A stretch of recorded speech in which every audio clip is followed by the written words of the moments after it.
Welcome to the YouTube version of Saturday Night with Hayley Palmer with special guest Matt Terry.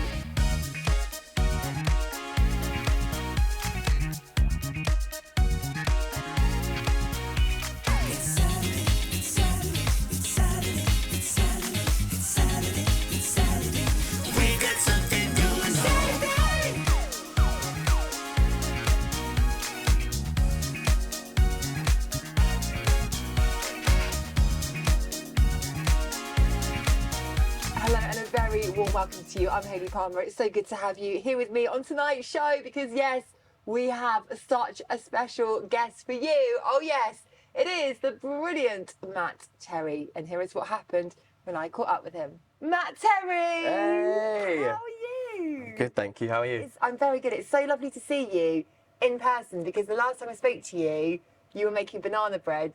And painting and gardening. And painting and gardening. Yeah. I was like, that's very grown up. Yes, but actually it was just lockdown. It was lockdown, but we made it happen. That's right, forcing us to do things that we don't normally do. So what have you been up to? A lot, lots of studio work, lots of writing for myself, for others, some shows, some musical theatre here and there, but mostly I think just prepping for this new music. We are very excited because, am I right in saying it's 5 years? Pretty much, yeah, just over, I think, 6 years to the day of my debut single. So yeah, we're talking 5 years. That's roughly. an exciting time as well, especially as I know you're doing it independently. It's just kind of like, okay, we're making this happen, and you have made it happen, right? Always. That's what we've got to do. We've got to go for it. Yes, power of the mind. That's it, always. We like that. We like that. We're going to go into one of these songs of yours that just makes me feel amazing. It's a summertime vibe, but I'm trying to stay in the summertime still. I'm still in denial. Yeah, yeah. And this is where you teamed up with Sean Paul and Enrique. Yeah. Absolute goals.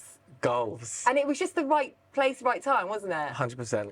I was in Miami in the studio, and the record label called me up and said that Enrique had a song that he needed a UK artist to jump on that could speak Spanish. Oh, and I was like, well, because you can. that's me. You grew up in Spain. Exactly.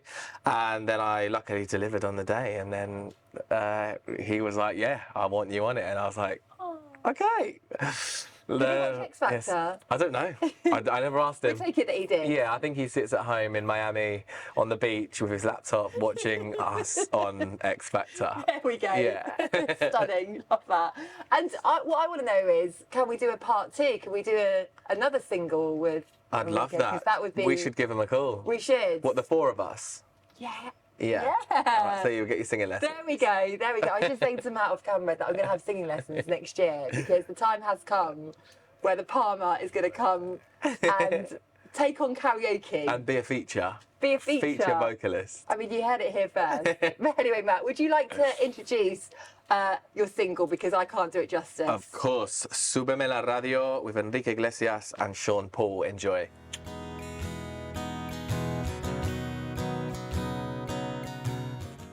Now, I want to talk about your new single because I know there's depth to this. Talk us through everything. How did it all start? The song's called You Don't Know Nothing, and I feel that's basically exactly how I felt. That after the show, although I'm really proud of all the music I put out, and it's been, done some, great things, hundreds of millions of streams, and certified and collaborations and things like that. I feel like I didn't really show 100% of who I was, mostly because I was listening to everybody around me, and I think I was so focused on being a version of myself that I thought they wanted me to be. So, but that was on me, and I was really young and you were learning. 23. I was 23. Yeah. Yeah. And again, I kind of just did as I was told, even though if I disagreed with something, I would go along with it because I thought. You would have had to though at the time, didn't you? I didn't know. I didn't know that you didn't know anything different, yeah. Exactly, and I didn't know that my opinion was valid, right? But today, of course, I know that. So I think this is a good introduction of what's to come, and it's called You Don't Know Nothing. It's out now, and it's just a grown earworm with meaning and depth. And you wrote the song. Yes, yeah. That's such a talent, because I just wouldn't even know how to go about that. Do you just kind of like sit down and have a quiet moment, or do you have a pen and paper by your bed late at night? I mean, how do you do it? My phone is literally full of voice notes that, like, with the location that I've been, it will say like the M20, and where I've picked up a voice note, and I've been driving, and I've like a melody or a lyric has come to mind, so I record it on my phone, and like wherever I am, I'm something's always popping in. But with this one, I just had like the piano riff in my head, like the that bit.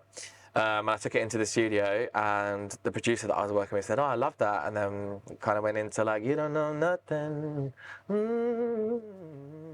and then kind of just all came out from there, and I sang that I really felt. With on this, it's kind of your friends, isn't it? It's a really good team that you've got here. My entire team, yeah, absolutely. So it's hand-picked management. My PR is hand-picked. My TV plugger is hand-picked. It's people that I'm employing myself.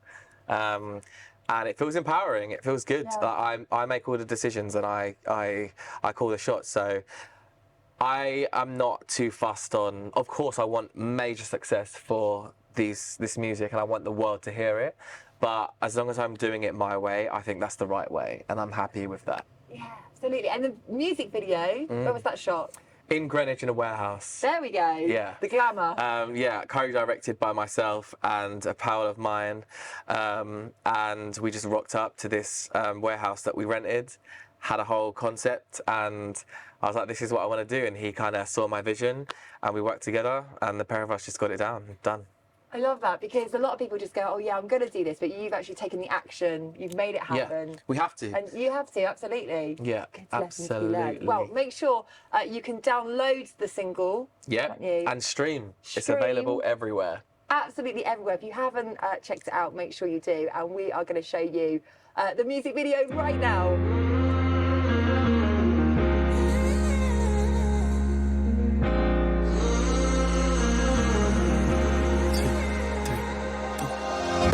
Finally found some self-control.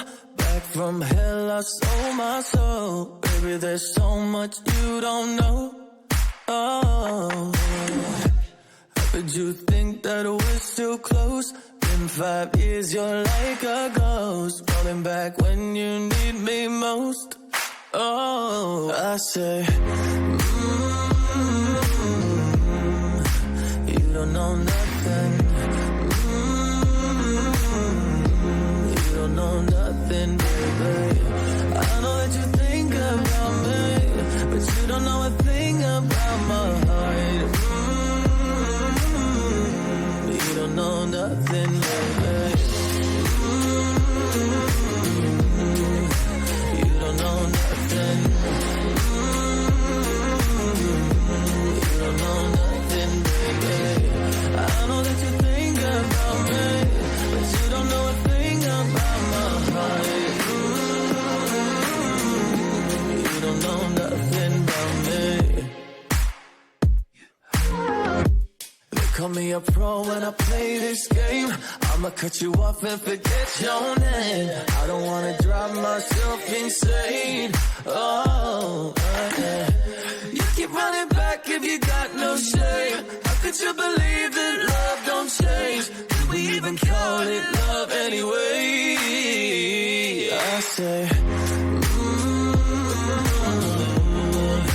you don't know nothing. You don't know nothing, baby. I know that you think about me, but you don't know a thing about my heart. You don't know nothing, baby. You don't know. You don't know nothing.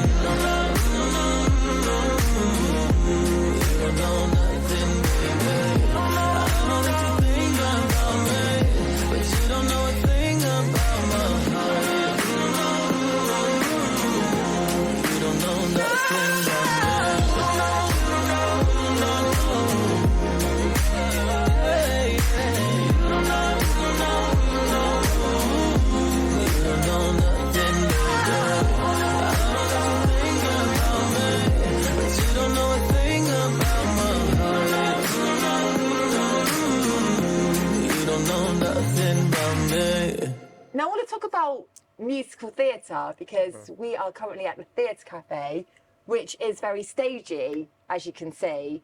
And I saw you in Rock of Ages. Yes.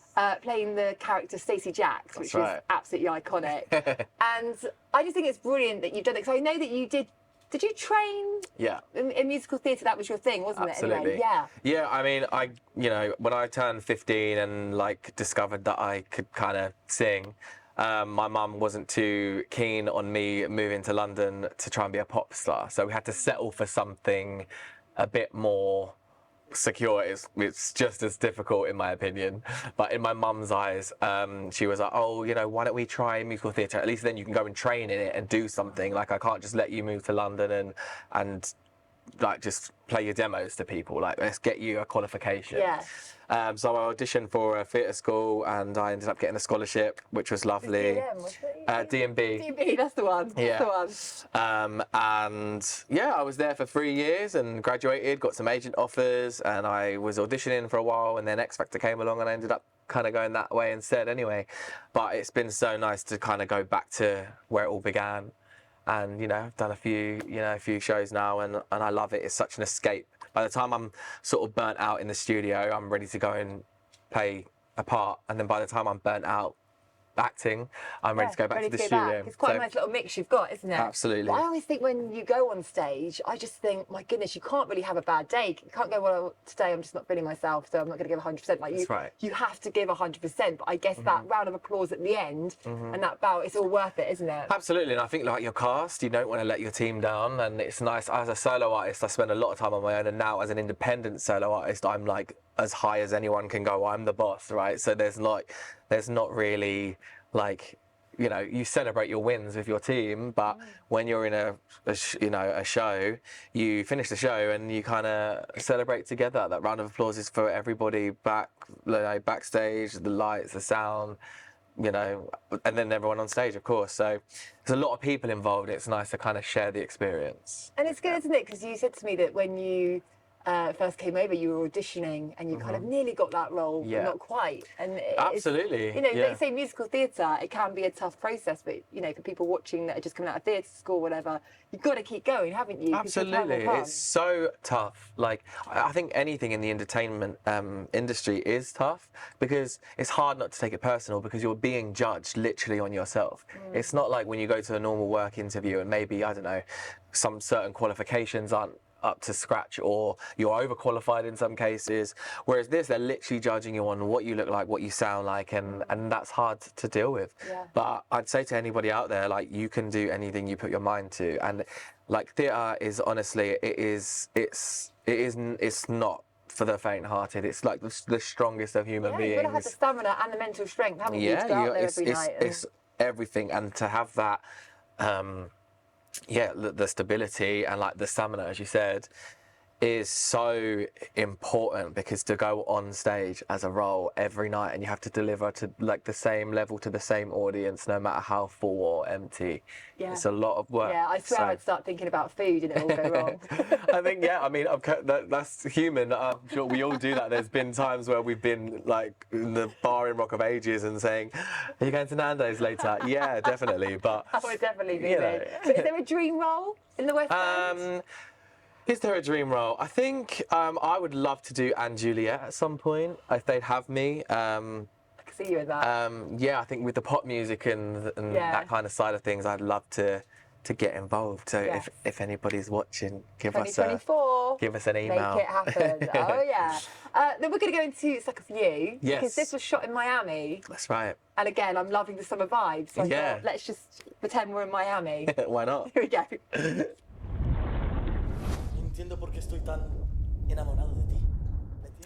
We have got some Matt Terry facts. Are you excited? I'm excited and scared. Don't be too scared. Okay, so fact number 1, 13 is your lucky number. Is this right? Correct.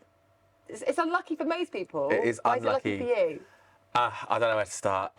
So Sucker For You is my most successful streamed song. It's got 131 million streams on Spotify, and it was released on Friday the 13th. of October 2017. And You Don't Know Nothing was just released on Friday the 13th of October 2023. Where to start? I was born £6, M is the 13th letter of the alphabet. I won the 13th series of X Factor. Okay. Lots. I could go on. I could literally write a book. Wow. So I feel like it's a stereotype. Like, we don't have it in aeroplanes. It's not in hotels. Like, the lifts, skip it. Like, and I feel like, as an X Factor winner, some of us have been, you know, sometimes we are put into boxes of what we've done or where we've come from. And I think it's about breaking those molds and moving forward and creating your own path. My journey is so different to many others that may have come from the same show. Just because we're from the same show doesn't mean we're the same people or have the same career. Everyone does very different things. And that's what I feel like with the 13. So like, I relate to it. Like, everyone's like, 13 is unlucky, avoid it. Well, no, for me, it's lucky, I love it, and it's mine. I might actually do the lottery this week and put 13. Oh, well, listen, if you win, I would expect a cut. There we go, you heard it here first. You were a waiter in Carluccio's. I was. How was that? Terrible. Not for me, I mean for the people I served. Did you drop things? Oh, all the time. All the time. I actually had a blast, and it was the people there that made it so much fun every day. It was just like, there, I don't know if they still do it, but you could keep your tips, it's like for yourself. Oh, I like that. So we were really like, that was our survival because we didn't get paid much. I think like, I don't know, when I worked there, I want to say I was on like £4.75 an hour or something, maybe. Maybe that's exaggerating. Yeah. Anywhere between 4 or 6, that was the max, like an hour. So our tips were like our life. Yeah. So like, we just had to, because I'm competitive, I was like, I've got to make this much today and see how, you know. Yeah. Yeah. So it's fun. I mean, I like that. I like the competitive spirit in Carluccio's. You've written some K-pop songs. Yes, I have. How did that come about? It was in lockdown, and the only way that I could get through it, as we mentioned before, was, you know, making banana bread and painting walls. But other than that, lots of writing sessions on Zoom. Yeah. And we were just getting briefs in from, let's say, Korea. And they would send out their production, so their tracks approved for this happened to be for 17, and they're a huge boy band. And they sent it out to, I don't know, hundreds of writers, and then they picked one that my friend and I co-wrote. And that's like done really well too. So it's got like 130 million again on Spotify, and I'm really proud of it. I love writing for other people as well. So to be able to... That's a skill. Yeah, I think to put yourself in like another person's perspective comes from like maybe the actor side and like the musical theatre side of me. Yeah. Where I feel like I can put myself in their mind and write from their perspective, I guess. I mean, I think Yes, it worked. Absolutely. So. And the most important one here is that you love a Nando's. Oh, Is without that a doubt. correct? I heard that we were getting that on the house today for lunch. It's good. What is your Nando's go-to? I would... Do you know what? I love a chicken wrap, medium spice. I add pineapple and cheese. Oh. I know. Peri chips. That's unusual. I know. Pineapple. Yeah, I love it. Okay. Peri chips, Peronaise. Good to go. Good to go. Yeah. I think the last time we were speaking that your Nando's was near your gym. Yeah, so that was just not really worth it. That's what I was doing, going to the gym, body And pump, then coming out, stopping going off. to Nando's on the way home. I guess it depends what you're ordering. Like, I'd go and get like, you know, half chicken and mixed salad, and that's okay. But if you go there and get your wrap and chips, probably not the best idea. Probably not. Double chips for me. Listen, balance. It's all about the balance, isn't it? Well, on that note, we just had to, you know, clear that up. We're going to go into When Christmas Comes Around. Now, this was written by Ed Sheeran. Mad, yeah. That is mental. Have you met him? Never. He just wrote it? Not once. And yeah, I assume he wrote it. I mean, no, he did, yeah. So I think this is what happened.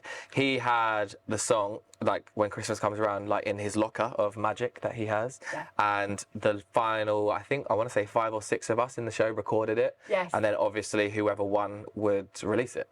But when you were at that point where you didn't know if you were going to win. Yeah. You didn't think it was actually going to be you, did you? No. 'Cause you heard That's right. a different version Yeah, of this song. That's right. Cool, you're so good.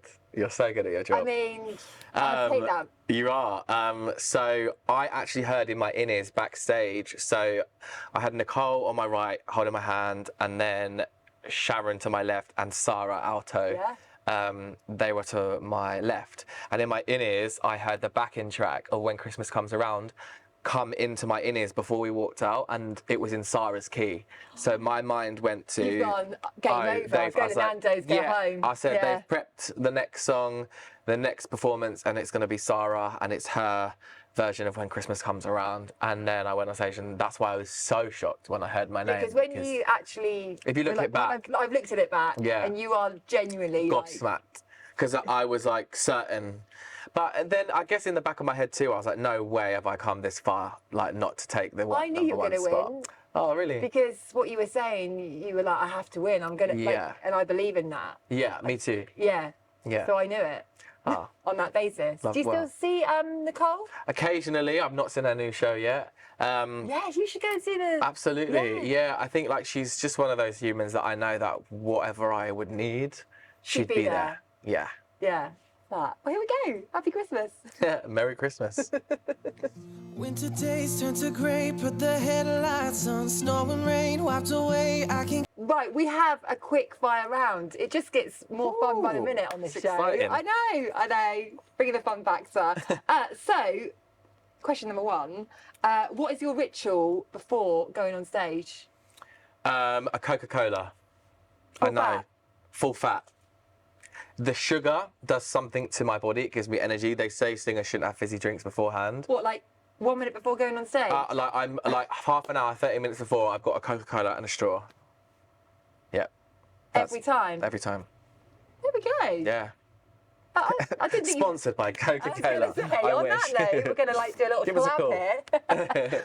Funniest thing that has ever happened on stage or off stage or backstage? There is one that I don't think I can say because it's so awful. I'll tell you after if you want. Okay. I can't, I'm so sorry, I literally can't. There's no way for me to describe it that it would be allowed to air.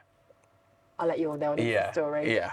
Anything else that springs to mind just in general on the musical theatre actually, yes, looking at Zoe Burkett over there, I did panto with her when I was really, really young. Right. And I was a dancer at the time. Yep. Oh, Yeah, a long time ago. She was our villain and I was one of the dancers, and she came in a massive carriage. And my friend Jacob and I were the two dancers pulling the carriage, and it got stuck on the something on the stage, and it tippled over, and Zoe flew out. Did she? Continued to sing. Oh, she's a legend. Continued to do the whole thing. She'd still... And me and my friend Jacob, we just picked up the. It's like a massive carriage, like it could carry like all of us here, and we just got it off the stage and came back on and finished like the rest of the dance or whatever. You know what? That's where Zoe Burkett's professional. I would have just laughed my head off and just gone, can we just She's an icon. Yeah. Yeah, she is. She's brilliant. She's doing really well in her musical theatre as well, isn't she? As always, yeah. Hello, Zoe, if you're watching. And favourite thing to eat after the show? Sorry, it's all like revolved around food. You see where I was going with it? Favourite thing to eat after the show? To be honest, I don't know. Probably like a little hot chocolate or something. Oh. Yeah, I normally eat like an hour or two before my show, and then that's Not afterwards. Not after. It no. always concerns me because you work so hard and you're on such an adrenaline. Yeah. And I always have to find out, hang on, what are you eating? Yeah. No, I know. I don't know. I'm allergic to honey, so I don't have that. I could honestly, but I have Coca-Cola instead. Got his own rules going on in life, I think what works for me, like I'm not really. You do you, Matt. I will, yeah. Yeah, love that for you. Favourite person that you'd like to collab with? Oh God, I mean, if I could dream in the universe and galaxy, Adele is like the Let's put it out absolute there to queen. the universe. We can manifest this. I mean, that's going to need some strong manifestation, but. Listen. No, I believe in that. Okay. Maybe it'll be collaborating another way, though. Maybe we'll write a song for a movie together or something. Ooh. You know? That'd be cute. I think that could be possible. Like, that's not. You could go to Vegas. I'll be there front row. Let me save up my pennies. I'm an independent artist these days, guys, so you know where my money's going. But yeah. I mean, there's an obvious Sam Smith. Oh yeah. Like me and them, that's top tier for me. The thing is, your voice is an absolute gift. Like, I was listening to your videos last night, but you do have that voice that you just go, it just takes your breath away. Oh, thank you. So they would be lucky to work with you. There we go. There we go. And on that high note, we're going to go into Try. Is that right? Let's do it. Let's do it.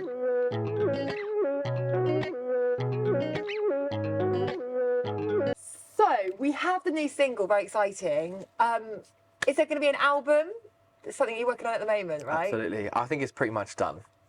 I'd say this is actually probably like my 4th album. So like in lockdown, I wrote 2. So obviously my first album is out for the world to hear. I wrote another one like the first year of lockdown, and then I wrote another one the second year of lockdown. And then we've come to this 4th one for me, but 2nd for everybody else, I guess. And I think I had to go through those 2 to get to obviously the 4th one, which I'm ready to put out. I think I'm a perfectionist, so it's like there's always little bits that I'm tweaking, but as far as the album, it's all there, and it's just, yeah. Is there a favourite song of yours on there? Absolutely. Which yeah. one? Oh, I can't say, unfortunately, but nice try. Maybe if you bought me a Nando's, I could. There we go. I could be swayed. swayed. There's always one song, isn't there, that kind of just Definitely. sticks out I think or like means I a can, lot to you. That's you know what? I can probably say like there's 2. So like the next single to come means the world to me. It's like my most. It's like it means everything. That and must then be such a lovely feeling when you've written it and it's got so much meaning. Absolutely, It's not and I just just kind think I think it's incredible.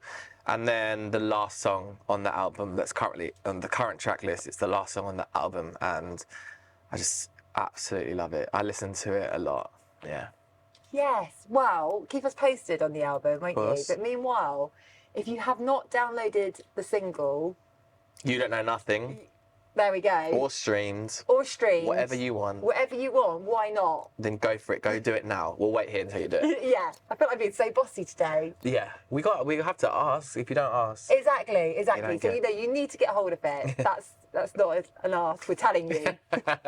And we'll see you in Anne Juliet, and we'll see you in Adele.